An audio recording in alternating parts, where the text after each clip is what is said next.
Hey folks, this is Price is Wrong from Battle Vortex. This is the Saturday Roundtable show. Today we're primarily going to be talking about some of the ethics in the game, specifically like Frubbles, the base card blocking, and that kind of thing, leaderboards. And right now we do currently have we have like 9 people. We have one more spot open. I did post the Hangout link in the Twitch. I'll go ahead and paste it again real quick so we can get one more person in here. But I just thought, we got a pretty awesome panel on here already. And I think maybe we should go down here and just kind of introduce each other, introduce ourselves. That way, like, are you a super coiner, or do you not coin at all, your level, that kind of thing. Now, me starting, I'm a level 81 player. I've been playing for a really long time, and I usually I'll spend about $100 a month. It's about 1,250 gold a month. Of course, I skipped a month this last month. Might be skipping another one. I'm not quite sure yet. Thinking about it, but I know on my screen the person that's right next to me is Urf. Tell us about yourself real quick and. Your spinning habits, your level, and how long you've been playing. Yeah, I've got a 700k ID, so I've been playing for quite a long time. I'm level 87, leader of THE Alliance, and I spend a lot, basically. That's all you had to say. Spend a lot. It's good enough. Tito. Hi, my name is Carpe Diem, and I am a level 81. I have been playing since nearly the beginning of the open beta. My ID is over 1 million, and I am like Bryce, spending over 100 or 200 at times, depending on if I want to speed up builds or just play on hit bases. All right, Steven, you're next on my screen. Hi guys, I'm Steven. I'm a level 69. I've been playing for about 2.5 years. I probably spend anywhere between $20 and $50, depending on how the month is and if I feel like giving Kickside money that week. Yeah, I'm an IPC. Hey, Mike, Hiram. Hi guys. I'm a level 62. I'm the newbie. I've only been playing a little bit less than a year. I'm right about with you, Price. I spend about 50, maybe 100 once in a while a month. That's about it. Awesome. Mark. I'm level 66, and I spend around €100 a week for the race. Oh, did you say a week?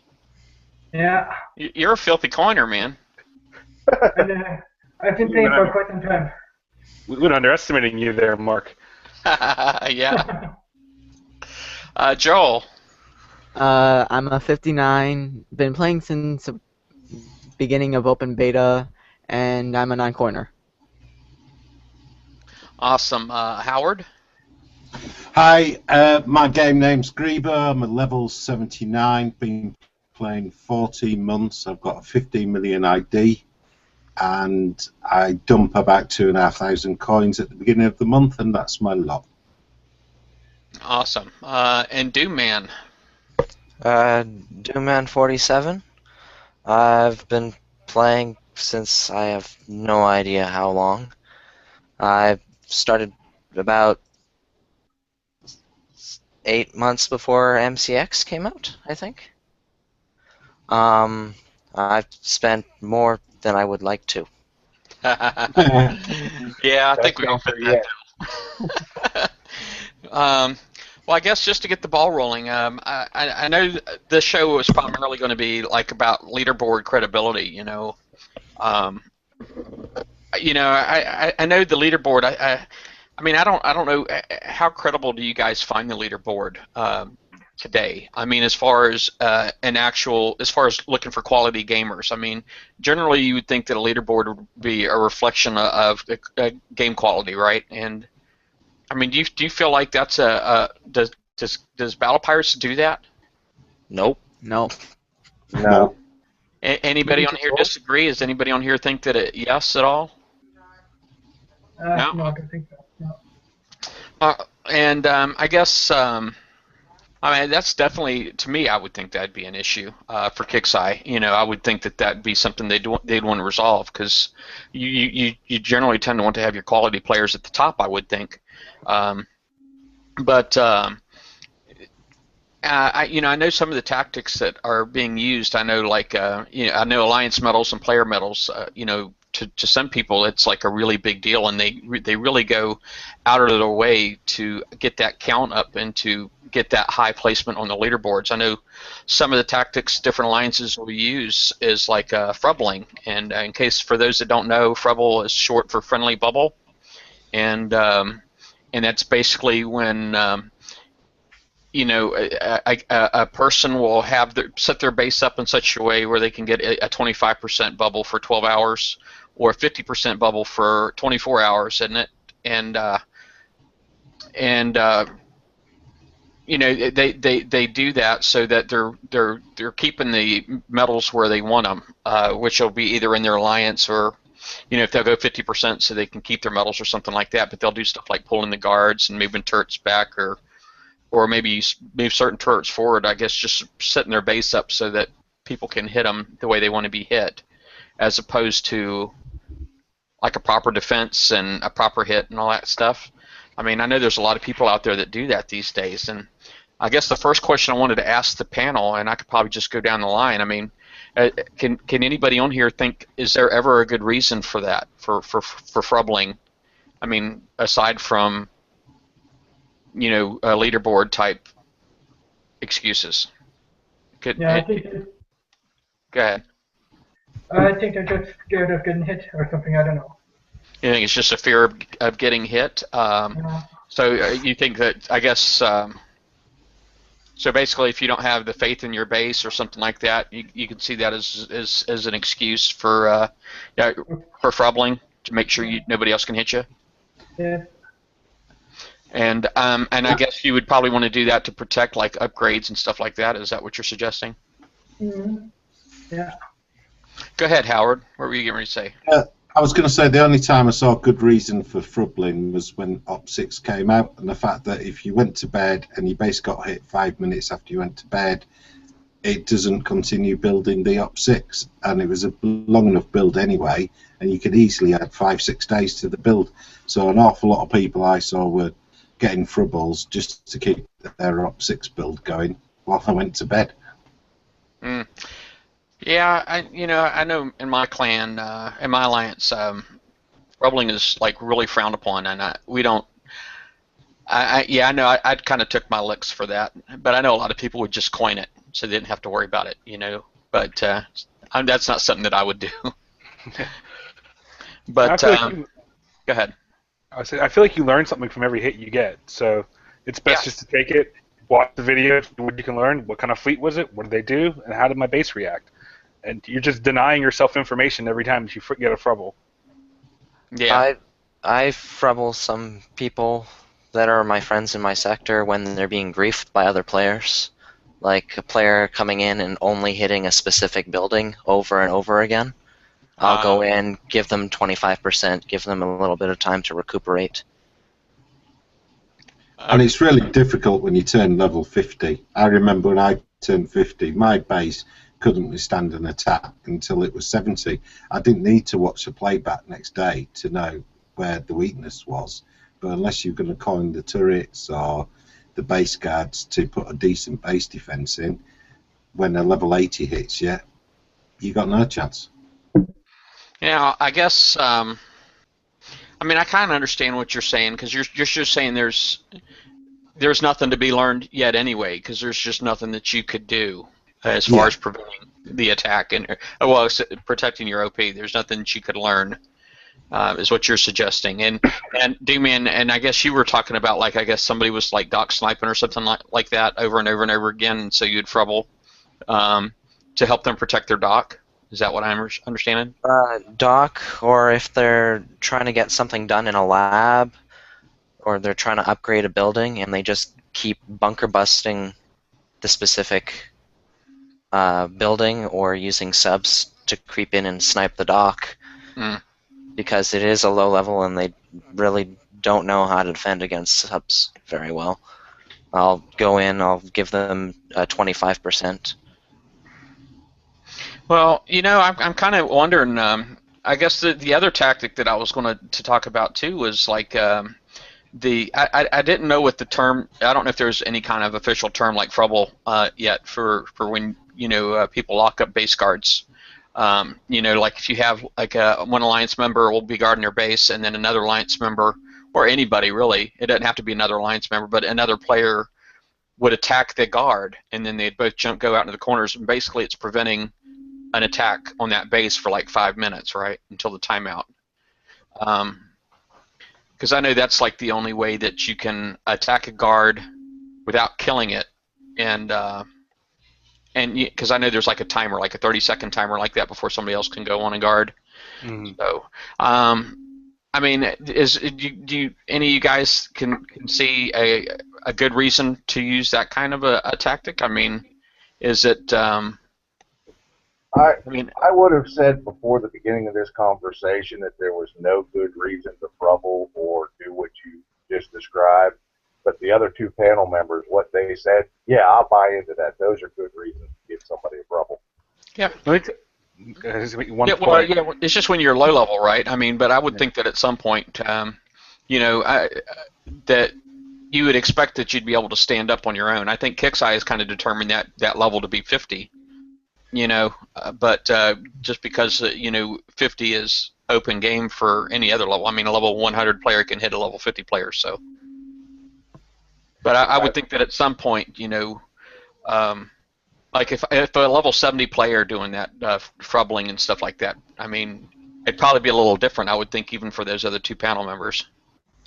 I mean, I've seen high level, top 100 medal leaders get frubbled because if they're offline, their teammates will frubble them when you're trying to hit them, and that's as annoying as hell. When you pick somebody out of the top 10 to go hit, if their base isn't good enough to hold on to 500 medals, they don't need Frubbling. Agreed. Yeah. Yep. Now, we said there's some merit to helping out or low levels using these techniques. Level 120s, like the people in Sector 33, that's the most egregious crap I've ever seen in my life. They'll just sit there for 3 hours and just guard spam it and just go to the corners, timeout for 3 hours. And if you're getting to the point where you're having to play that game just for 3 hours, those people were protecting that one guy's base. I mean, God, that's 3 hours of your life. You could be doing something else. You're just trying to lock it out. I don't know. I don't understand that idea. It's a very boring way to play a game, isn't it? Yes. That's 3 hours you could use smashing all the other people's bases in that alliance. If your alliance requires you to protect your leader, you need a new alliance. I will do my best to catch a fleet coming in to hit one of my alliance members, or even get it when it's leaving. But once they're there, and you take the attack and you move on. Yeah, I agree totally. I mean, everybody as fleets are incoming, or as they're leaving, that's fair game. But to actually stop a hit for especially for like 3 hours, like you're going on about there, I mean, it's pointless because at the end of the day, they're going to come back at some point, and you're not going to be able to do it. You're better off taking the hit, learning what you can learn from it, and then sort of tweaking your base a bit to sort of protect yourself from that particular type of hit. I mean, at the end of the day, this game's all about learning. With every hit you learn, with every FVF you learn as well. You've got to just take the hits and sort of get on with it, if you like. Yeah. Well, ever since I got a decent base, I've looked forward to people hitting me. And since I stopped caring about medals, but then people have stopped hitting me now. The same with me. I haven't got hit. Well, I got hit once in the last 3 weeks. I welcome people to come hit it. I want to see what I'm doing wrong. Well, I've never understood the whole obsession with medals. There's no value. There's no return system. There's nothing you get from it besides having a number in a database somewhere. And people get all worked up about it, and they dump medals, and they make starter bases just to put medals in it. Like, it's just a whole crazy meta side of the game that has no value. And I just don't see the point. Well, there is no point really, but it's just bragging right. And at the end of the day, you're going to get people who want the bragging rights. You've got people who go out and they have hundreds of millions of points in the raids when all you need to get in order to get all of the prizes is only like 50 million. So it's all down to bragging rights at the end of the day. It's not a true factor of who's good, who's not, because you've got people that are basically cheating the system. I actually cheat the system the opposite way around. I dump medals all of the time. I mean, I've got 150 medals in the last 2 days. I know, you know, I'm sure Kixeye recognizes these issues as well. I know a lot of people think that just because nothing's being done, that you know, Kixeye doesn't care, you know, and you know, I think the real issue, you know, I know I probably interact with Kixeye a bit more than a lot of players do, but you know, I've kind of had some conversations and where we're just trying to figure out different ways of handling how dealing with certain issues that's not going to result in another exploit, you know. And I'm just kind of curious. I mean, is there anybody on here in the panel that has any ideas for Kixeye as far as dealing with Frubbles? Well, first I will try. Well, go ahead, Mike.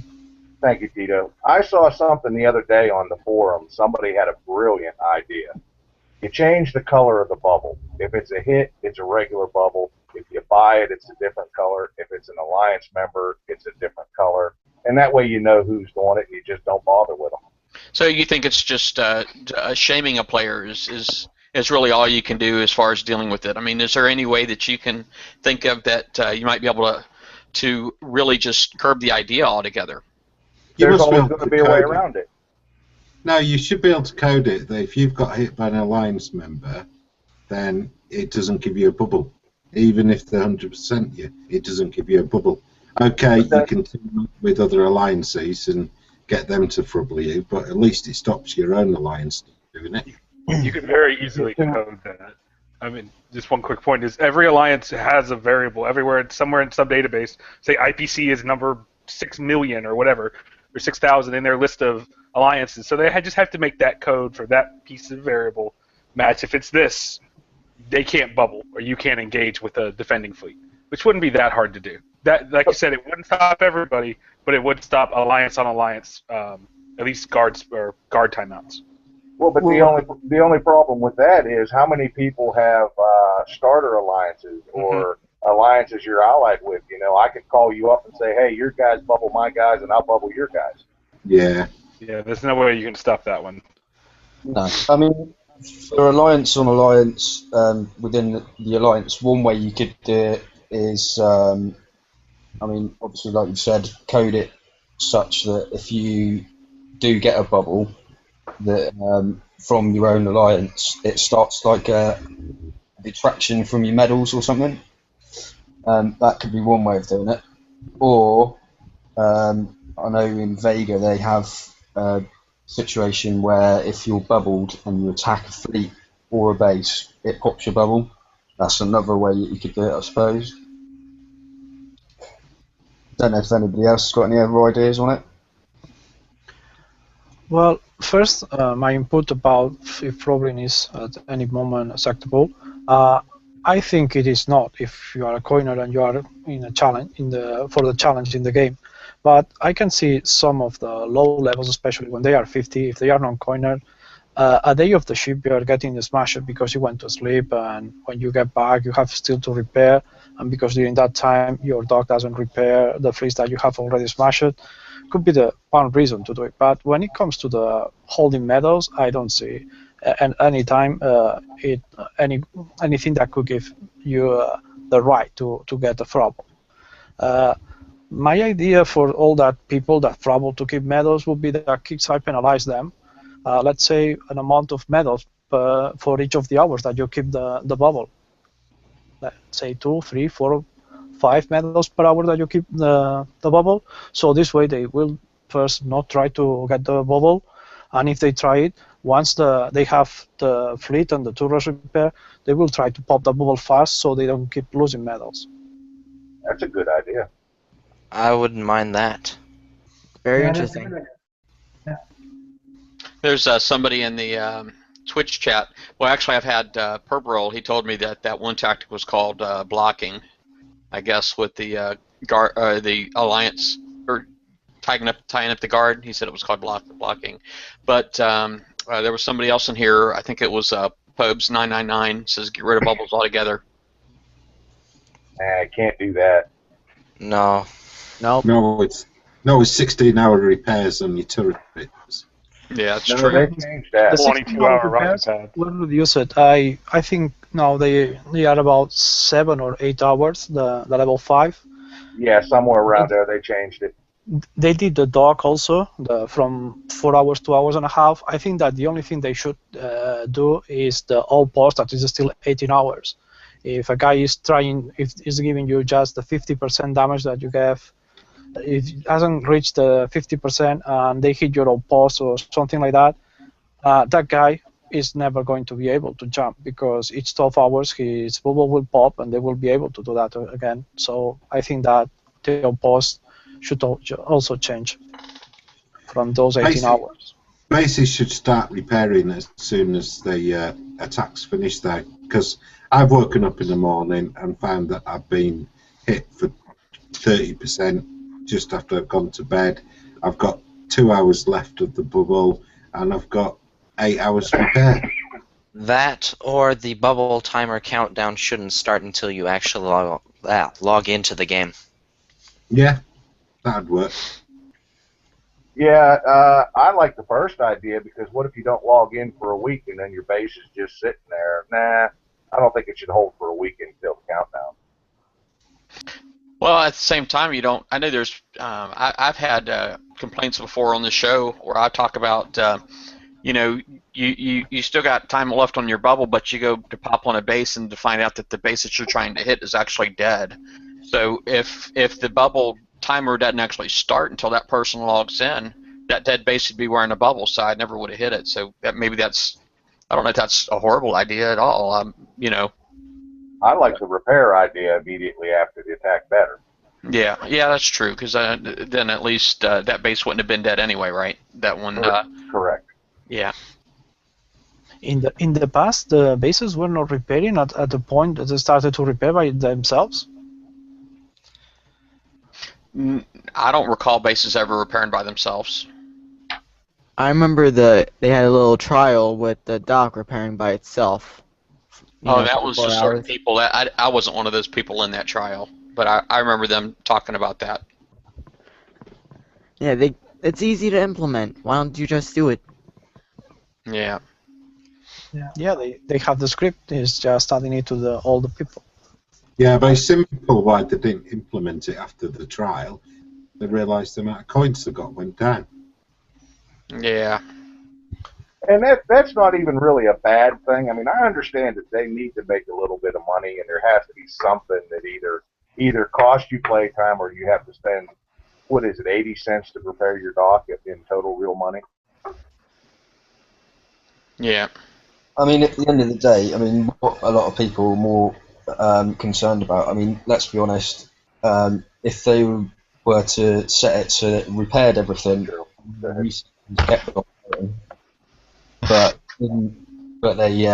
they dropped your dock out of that equation, so you still had to repair your dock and you still had to repair your guard fleet. That wouldn't be too bad of an idea, really. I mean, yeah, fair for both sides. Yeah, spend the coin to your dock and to repair your guard fleet, but your actual defences and all your researches and stuff all keep going. As soon as that would probably work out quite well, I would have thought. And it's sort of it's a bit of give and take, and it's good all round for everybody, for Kixeye and for the players. What I think they should also do is when you click repair base, it should also repair the guard fleet that's in the base as well. I like that idea too. I think that's pretty awesome. And I've always been, in like War Commander, for example. I mean, it's another Kixeye game, but there you can. I think the weight for your base guard is like double what it is for any of your other platoons. They call them platoons there instead of fleets. But you're able to have pretty much double. You know, so I mean, I think if you had like a base guard fleet, if you had a base guard fleet, you know, just a special slot on your dock for that, where I like that idea, where it repairs with your base, and I think that's awesome. And then you can have Mike. I'm going to mute you, buddy. I apologize. Oh, I'm sorry. I thought. Anyway, I think that's a great idea. As far as like I was saying, as far as having like a repairing with your guard, but I think also wouldn't be a bad idea to have for you to be able to have extra weight too for your guard. Yeah, have a specific fleet slot set out in your dock specifically for base guard. Yeah. Give it a little bit of extra weight. Make it repair along with the base. I'm still trying to get them to add the base guard to the base planner too. That's something else I'm trying to work on. Yeah. So basically, your base guard would never even need a spot on your dock. You could just move stuff in and out. You know, I guess you could put it in the dock just for moving stuff in and out, but. But anyway, I guess about the Frubbling idea, though. I mean, does anybody else have any more ideas for Kixeye as far as how to code a Frubbling? I mean, is there any particular way that you hit a base that is for Frubbling purposes that's not like any other hit? I mean, is there anything special that you can think of that Kixeye might be able to look out for? And I mean, what determines a Frubbling from a regular base hit, you know, as far as the base point of view? I think if it's a Frubbling, people shouldn't get a Frubbling. I think that's the way to go, probably.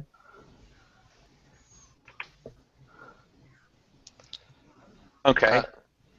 Finding the difference between a Frubbling and a regular base hit, on some bases there's almost no difference because you could be Frubbled and get 25%, or an actual base hit from somebody actually trying to break into the base would sink still after only getting 25%.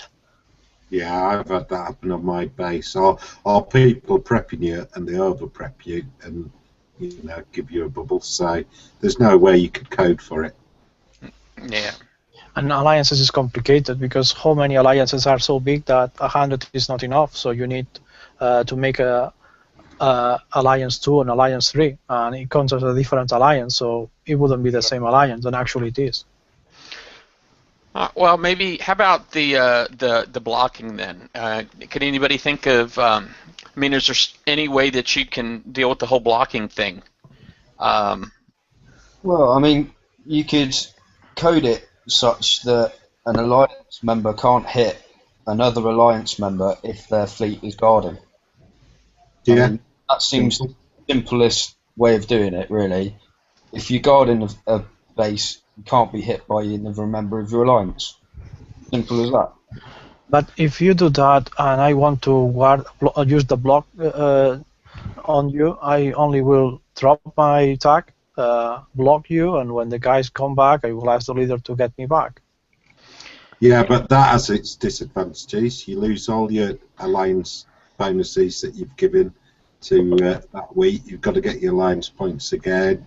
Your totals that you've run up for that alliance goes. So there's a small disadvantage to dropping your tag just to give somebody a Frubbling or block them. If you drop your tag, the alliance keep the points that you already did for them, so they don't lose anything. And as soon as you get back into the alliance, you get the alliance bonus back. Yes, you may have to do the points, and I don't know if you can do, because I think the limit is 1,000 per week, not 1,000 per each time that you log in. You get in joining one of the alliances. I thought the alliance lost the points because when you join again, or if you swapped alliance during the week, you've got to get 1,000 points again. But I've never done it personally. No, because the limit is for you, not for the alliance. You can only provide 1,000 points for the alliance. So if you drop the tag and get back in, your counter is 0 because you lose the counter that you have already done for the alliance. But you cannot do 1,000 more points for that alliance that week. Well, I guess with the blocking, though, I think an idea that I just had that just kind of crossed my mind, because, you know, from the Forsaken Alliance, I'm sorry, what is the the new battle thingy that we have. It's Forsaken Arena. Thank you, Forsaken Arena. I know they can tell at the end of a battle if you've both parties are at zero damage, right? Then they kind of like do a randomizer to determine the winner. But I would think that they'd be able to put a similar trigger into like a base guard battle, where if neither side takes any damage, then basically it would trigger that that little timer, that 30-second timer where there's no guard on the base. That could be a good idea. Yeah, where it basically if neither side takes any damage, then make it a zero. I'm sorry, take the guard off and make it so they can't re-guard for 30 seconds. So I would think that would be something they could do. I mean, they're practically doing it already with the blocking. But that helps the attacker. If you go peek somebody with subs, and then as soon as you come out, somebody can't put a guard on for 30 seconds, you've just helped the attacker. Oh, yeah. Yeah. I was going to say they was going to chase it, but they could be using phantoms, and that would just basically take away guards completely. Peek it, run, or peek it, time it out, and then their guard drops off.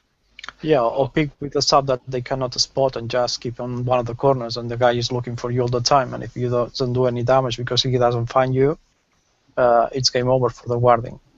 No, I meant, how when you have a fleet outside that's guarding your base, and alliance members guarding your base, and then you'll have somebody else will come and attack your guard, and then you go off into your different corners. Mm-hmm. And if neither side takes any damage in that fleet versus fleet combat, not actually fleet versus base, but the fleet versus fleet combat, if neither side takes any damage, then basically when the battle times out, nobody else can guard for 30 seconds if neither side took any damage, because it's not a real fight at that point. Yeah, yes. that's what you could hit it with phantoms and run from the fleet as an attacker. Oh, yeah. Because you got to think, we would think using old subs, you'd always have like a gunboat or whatever as the lead ship, and that would probably get popped in 5 minutes. But with phantoms, you could easily outrun them. They would never see you. I don't think they'd ever threat to you, and you could just force the guard to fall off. Well, the gunboat though is a self-taking damage, right? I mean, I know, but I was saying with phantoms though, you wouldn't. You have a gunboat though. You have 5 subs. Yeah. Or if you get rid of your lead ship before you go and attack the fleet, for example, if you were doing it with Spectres or Kudas. Yep. Well, one question I have though, I mean, the guard fleet isn't really to stop the attacker anymore. It's just to warn you and give you time that something's coming anyway. So even if it got dropped after the Nighthawks, it wouldn't really affect it, would it? If you get inside with the Nighthawks and they cannot spot you, and the reason to lose the ward status is that none of them gets damaged, they would lose the damage because they would have to be looking likely, if you are trying to find a needle in a stack of high, and you would be unable to find him, and he would just do that, he would get no damage at all, and he would remove you from guarding. Well, my point is, my guard fleet, when I have a guard fleet on my base, isn't to stop somebody from attacking me. It's to warn me and give me a chance to prepare for it, or one of my ally members to see something happening and maybe engage them, not to stop the attack on my base. Same here. I've been using mercenary fleets for weeks now. I don't bother. Once they stopped you being able to hide it underneath your base, there's just no point leaving a guard fleet there on auto, especially if you're away. It's just there as a delaying tactic. Well, yeah, it's a delaying tactic. At the end of the day, as soon as it's hit once, you know what's in there, you're going to send the right fleet to kill it. So it's kind of pointless having it there, really. It's just a delaying tactic. But because it's a delaying tactic, that's why we're in the issue that we've got. Because people can just delay base hits constantly, can't they? So something does need to be done about it, but I think it needs to be done cleverly. And, I mean, Price, with the idea that you've come up with, I mean, if they coded it so that an alliance done it, and you can just go in and pop it off like Tito brought up, that could work pretty well, I think. Yeah, I think I might. It just kind of came to me. I think I might go ahead and send that over to my buddy over there. But yeah, it's just the whole Frubble thing, I guess. So nobody here has really come up with any kind of good ideas on how to deal with Frubbles, and I think that's really Kixeye's challenge too. I know a lot of times people. It's really just to kind of beat up on Kixeye, isn't it? I mean, a lot of people will beat up on Kixeye for this, that, and the other because they don't actually see the action, so they think it's inaction. But a lot of times it's just the creativity and trying to figure out, the best way of handling it without creating another exploitable situation, is the challenge. And so I guess we still got about another 25 minutes on here. I don't know if anybody else has anything that they'd like to discuss. If we have multiple people, then I can just go one at a time. I mean, does everybody feel like we beat the Frubble thing up pretty good? I think we killed Frubbles. Yeah. We hit every intelligent point I think everybody had to make on it. So I'd like to make one more comment on it, if I may. Sure. You've had hundreds of people talking about Frubbles here on the shows, on the forums, everywhere else on Facebook. If all these players can't come up, I've never heard one legitimate suggestion on how to fix them. How can we expect the company to fix them?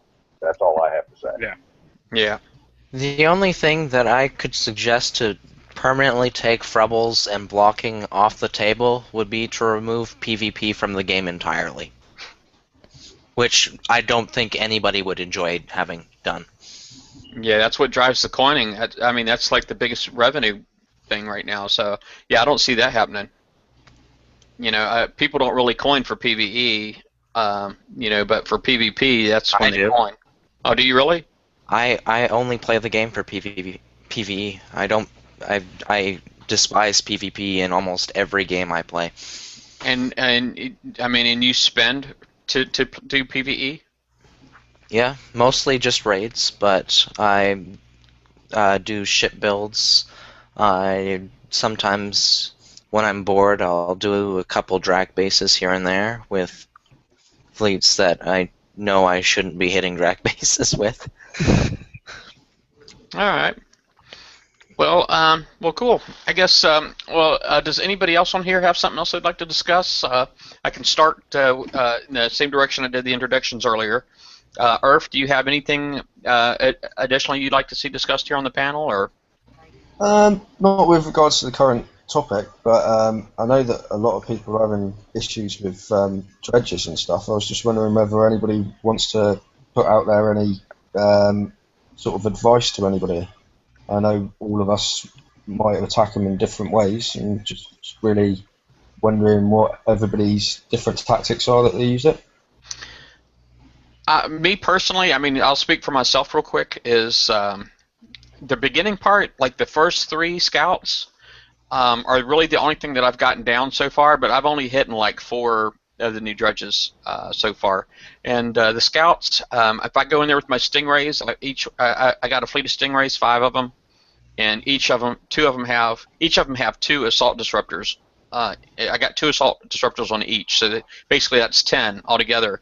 And I do know if you go in at the right spot, like I know bottom left is something I think I took from somebody else's video. I don't know if it was Sickinger or not, but where if you come in at the bottom left and the scouts come in, you can basically get them one at a time and not have to deal with multiple scouts, the 3.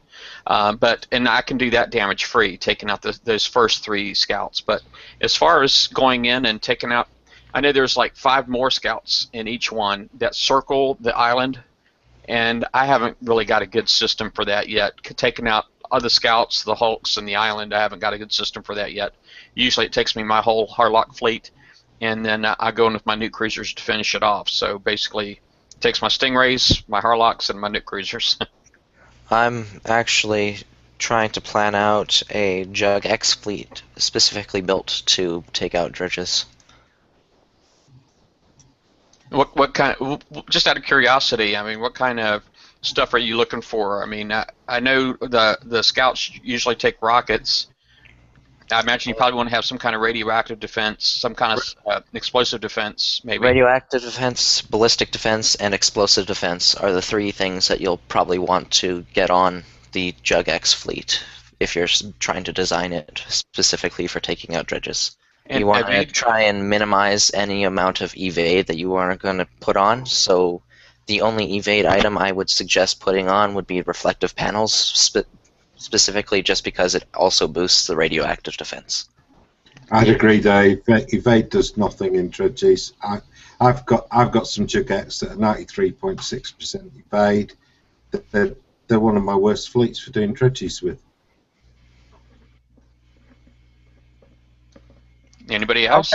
I can do with jugs the dredges, but it's about 9 hours repairs after I hit one. It's about 50% of the damage, so an evade works. The only thing is that you have to keep moving all the time. But for that jug fleet that you suggested, I would check the missile, because I remind you that there are some river torrents over there. I'm planning on putting longer range weapons, hoping to take them out before the torrents even get in range.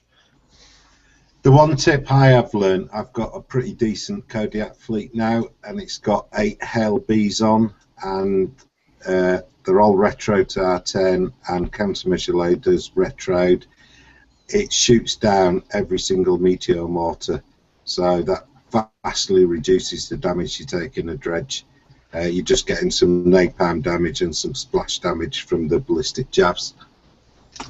Personally, I don't like running hails when doing dredges, just because I've had a very bad experience with them. I find that they shoot down every single meteor mortar, but then it just causes the fire patch to land right on top of my ships where they're going. And so I would rather not have the hails and outrun all the meteor mortars than to have hails and have them drop the meteor mortars right on top of my fleet. No, it doesn't seem to happen. And they drop the patch of fire, because I know that the ones we have in the bases do that, but I think the behavior of those, if you take it down, you take it down. It doesn't drop the patch of fire. It disappears. It doesn't do the same as the base ones. It disappears, and it's the splash from that that causes you serious damage. And if you get mastodons or Kodiaks ranked up to a high level, even the fast little ships, you kill them before they blow up on top of you. And yeah, I've got mine now where I can do 3 before I need to repair, and that's livable. Yeah, I mean, I'm using, personally myself, I'm using a Mastodon fleet. It's quite highly ranked, but I'm using a Jug-X with, I mean, I've got some penetrating panels on there, a bit of evade, a bit of radioactive defense on there, and I basically use that as a distractor, like you would with a Spectre and a Drac base, just to sort of draw the fire off, but also as a dual use, it's a spotter, so it spots the incoming scout ships quite a way off, so that it gives my Mastodons a chance to take them down before they get within range. Obviously, the penetrating plates help out with any torrents that you might get caught with, and basically that's one of the best ways that I've found it, is to have one distractor one side and then sort of do an inverted V from the top when you go down to take out the island. You tend to draw a lot of the attention off of your actual fleet that's doing the damage with the one Jug-X, and I can get it down to about 3 to 4 hours repair for doing a 61. Which isn't too bad, really. That's a good amount. I think the thing you've got to remember as well is that the Reavers seem to have compound plates on them, so rockets and ballistic weapons like your chain guns and stuff like that don't seem to work as well as what they would. You've got look at sort of high damage weapons, like for example siege missiles, Achilles missiles, stuff like that, stuff with a higher damage output. If you've got a lot of salvos giving a little bit of damage to each one, they're not going to be giving you so much damage towards the Reaver Scouts because of the plate protection they've got. I don't know if anybody else has got anything to add to that, or whether everybody else has clocked onto that as well. So, would you suggest me building a Kodiak fleet over a Jag X fleet for dredges then? Yeah, I mean, to me, the new dredges missiles seem to be the way forward. They kill those ships pretty quickly. The damage output on them, especially when they're highly ranked, kills the turrets really quick as well. So I think it's a better idea to have the high damage weapons hitting the targets rather than having things with multiple salvos which aren't really adding up to a lot of damage because of the plate systems that are on the scouts. I mean, the ships that do the most damage at the moment are Kodiaks with a Savage, with the B-50s. out. I've been looking at it trying to figure out what's going It on. kept going away, and I was like, Oh God. holy crap, man, you got me, man. I almost fell out of my skin. I was trying to make a serious point as well. Kodiak Savage with 55Z, there's nothing else does as much damage per second, not even impulse weapons. So if you do your arm and specials right on that, designed for dredges, then that's your best shot for doing dredges. Yeah, between that and the Mastodon, obviously the Mastodon gives you the extra range, gives you that bit of extra leeway with the incoming ships towards you. So that's going to help you out a lot. But really, you want stuff that's got high level damage, not stuff that from a single salvo, rather than having a lot of damage over a lot of salvos. And stop making me laugh. Oh God. Yeah. When he says that, he was trying to be serious.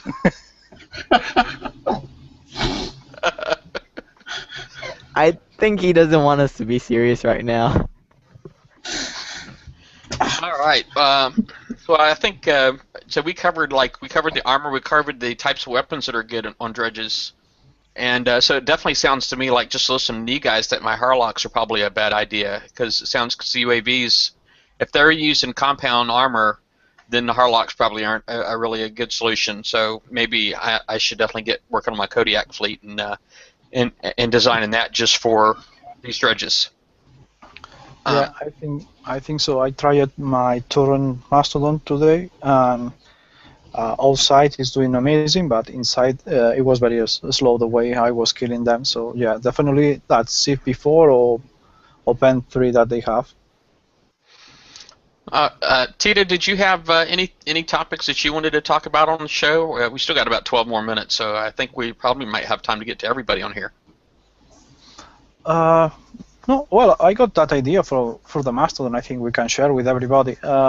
Most of you are adding decoys, as I suggested, for example, in a few shows ago, about decoys or spotters with long-range weapons. But then you put siege missiles or Achilles missiles in that fleet.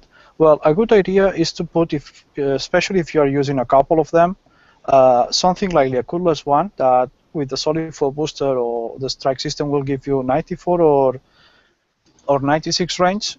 So each of them will support the other one. So at least your siege missiles will still hit at 96 if you lose both the spotters, and that will help when you are hitting bases, especially when trying to hit those enforcers that sit way behind on the base. So you need high range so you can have a chance to hit them. That sounds like an ingenious idea. It's like just using your own boat. You're using your Mastodon to spot for your Mastodon. So basically, if you have any kind of short-range, high DPS missile on your boat, you can make it a long-range, high DPS missile by putting like an insignificant long-range missile on there. Yes, Yeah, but as long as you have two, because it will not give support to itself, just to the other one. Oh, okay. Arth, I think, wanted to give some more feedback because he has tried it already. Okay. Yeah, I'm Wait. curious. I've done the same thing. I've put a Cutlass Swan on each of my Mastodons just for that reason, so they can spot against each other. me too. I've got the same setup. I put a Cutlass one on there. It's hardly any weight, and it adds a lot of bonus features to it, really. So yeah, definitely a good idea, Tito.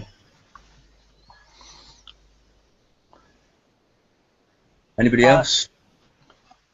Well, I got one for you. What do you guys think about them bumping up the amount of uranium from elites? 10. It's been 10. It's been 10 for a year and change, and it does nothing for anyone really. But you know that if they increase that, they will also increase the damage because they don't increase one thing without giving damage. It's true. It's the point I think it hasn't been addressed for a while. They have never done anything with it. It's just funny. You can find a 75 and get the same amount of uranium as you can for a 55. Has anybody seen a 75 since they changed? No, I think last in the forums, Robot said that they are working because they are redesigning it, but I suppose that they have not yet finished it. So they're not bothering putting the old style ones out till they've redesigned it? No, I guess will be something harder than the 63 or 61 you're fighting now. I'm not looking forward to seeing the new 75 at all. A lot of people, were fairly complaining about the 60s being a lot harder than the 75, and so that's kind of what got the 75 pulled. You know what I mean? And Yeah. I mean, I don't know. I'm not really happy about it. I mean, I think people had legitimate complaint, but yeah, I don't really like how Kixeye is dealing with that legitimate complaint. Yeah, they have a nasty, funny way of doing things around. Yeah. Steven, did you have anything you wanted to discuss and bring up on the show tonight? No, I think we covered most of it. The little uranium glitch was the only thing that I had left. Gotcha. Mike? Hiram? How about finishing all the unfinished stuff they've input into the game? The sector control, and go somewhere with it. Well, apparently, even the Forsaken Arena, right? They're talking about adding on to that. So, I mean, I was kind of wondering, if people were going to go, oh, so that's not done either, just because they were talking about adding something else to the Forsaken Arena. I hate where they're going with the arena. The fact they're going to have exclusive blueprints that you can only win in the arena. They're only doing that because nobody's playing it. Did they say that it's going to be exclusive blueprints only available in the arena? I didn't see that anywhere. Yeah, but that's what I read in the forums. The problem with the arena, you see, is that I didn't take my interest in it, but well, since everybody was doing it, I got free time and I said, well, I will try. I built a fleet. I got into the arena, and in my fleet there was a bit of everything. There was a Grimshan, a Mastodon, a Harlock, a Viper, and the last one I think I put was a Sub. And the thing is that the first match I do, and I find a poor guy with 5 RBs without even a model, with 5 Cutlass 1, and he didn't have a chance to hit me because I got not even a scratch from him. So I think they should redesign a bit the algorithm they are using for matching people, because I can understand that I was starting the arena, so I didn't have any reputation, any value in that arena yet. But the problem is that they should do something, because if that guy didn't have a chance. The second guy I hit me with Predators, and I have a Viper, and the range of the Harlock, and the Torrents in the Mastodon, another one that didn't have a chance. And they sent me messages and say, oh, very nice flip, but I said, I feel ashamed of hitting people like you with this, because there is no value on hitting a guy with Predators or RBs without even a Piranha drones or something like that, if you have such a huge fleet. So I think that before they do anything, they should check that matching system they have. I agree with that. The matchups are just crazy. Yeah, that I don't know. The same way that you can, if I am an 80, I cannot hit a 40. Maybe if I go with a level 50 fleet, I cannot match a level 20, for example, to say something.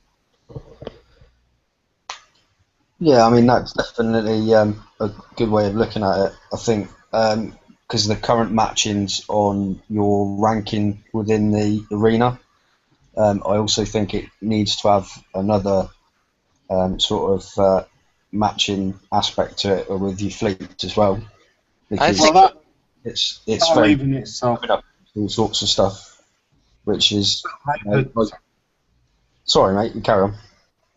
no, finish what you're saying. No, yeah, I mean, I've been in there and I've been having like a level 48 fleet, and again, even matching up with people with a similar ranking, coming up against fleets which basically haven't got a chance versus my fleet. Lower level players which have got lucky in their matching when they've done their sort of ranking bit. It's something that they need to look at. That there's obviously got to be a way that they can match the fleets and also match your ranking, I think. Yeah, but I don't think that's a bad thing, because say they have got lucky in the first 10 before they got their rank, they don't deserve to be up at 1600, and they need to lose their ranking points. And yeah, so what? They've got a level 20 Levi fleet, and they come up against Mastodons and they lose 19 rank points. If they were fleet matching, they'd never find a match of somebody that's level and matching that fleet just because they got lucky. So they'll soon drop down. So I think matching on rank, it's like saying you sometimes hit a base that's level 80 and it's got toilets inside, and you can hit a level 60 and it's got the best base you've ever been in. So, you know, base levels don't mean anything to how good the base is. I think they should have a separate part of the arena where it's only smaller ships like destroyers, light cruisers, battle cruisers, battle barges, etc., etc. That would be nice. I would probably build something to go there and remind the old times when you were hitting with Marauders. Seawolf only. How about a Seawolf only Forsaken Arena? I think that'd be fun as hell. Yeah, I mean- something. Sorry, Tio, carry on. No, go ahead.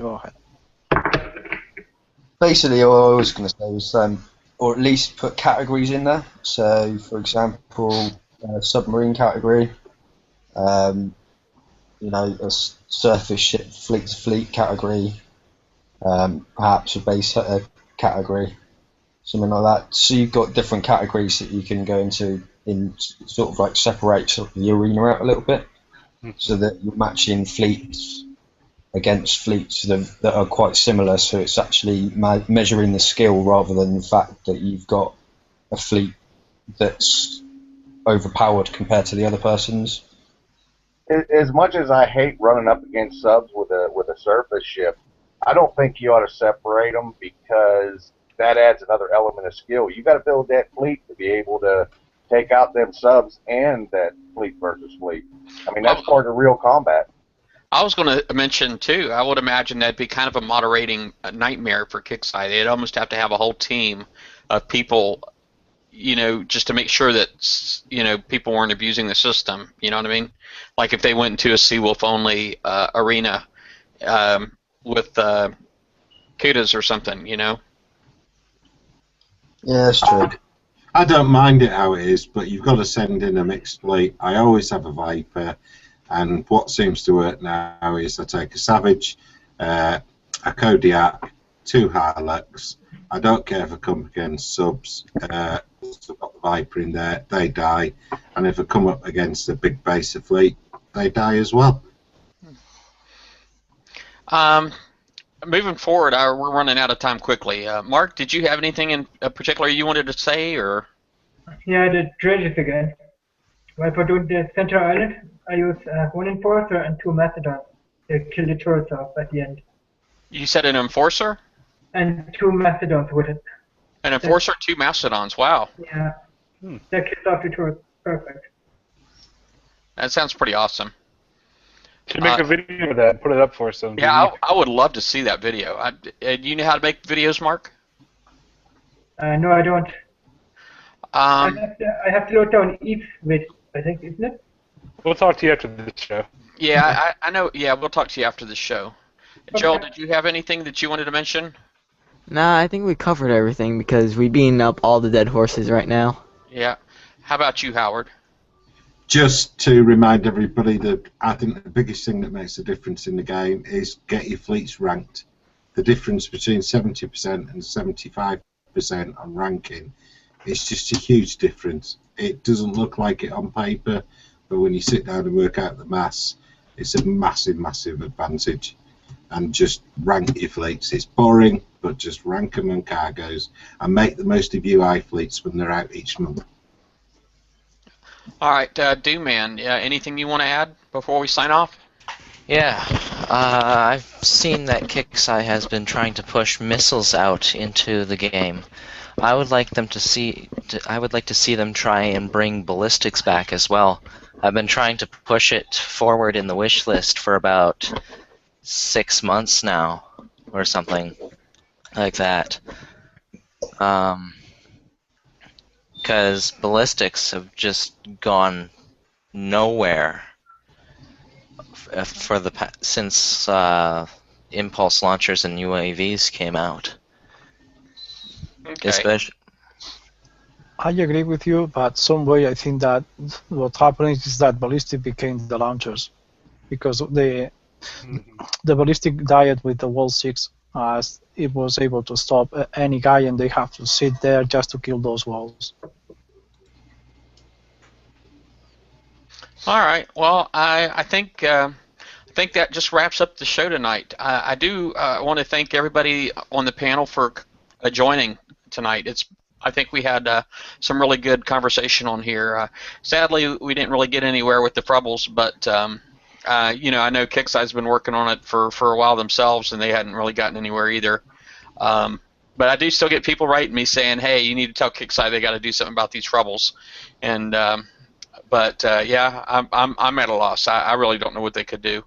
But anyway, I think we did get some good ideas and some good conversation with the Dredges and all that kind of stuff. So I do appreciate everybody for coming out. For the YouTube watchers, I know this particular video is showing up on my is going to be on my YouTube page, and I do have a lot of Twitch streams. I've started doing Twitch streams of all my gameplay. I did have some issues with my internet service earlier, so I apologize for that. But and that's twitch.tv/price_is_wrong.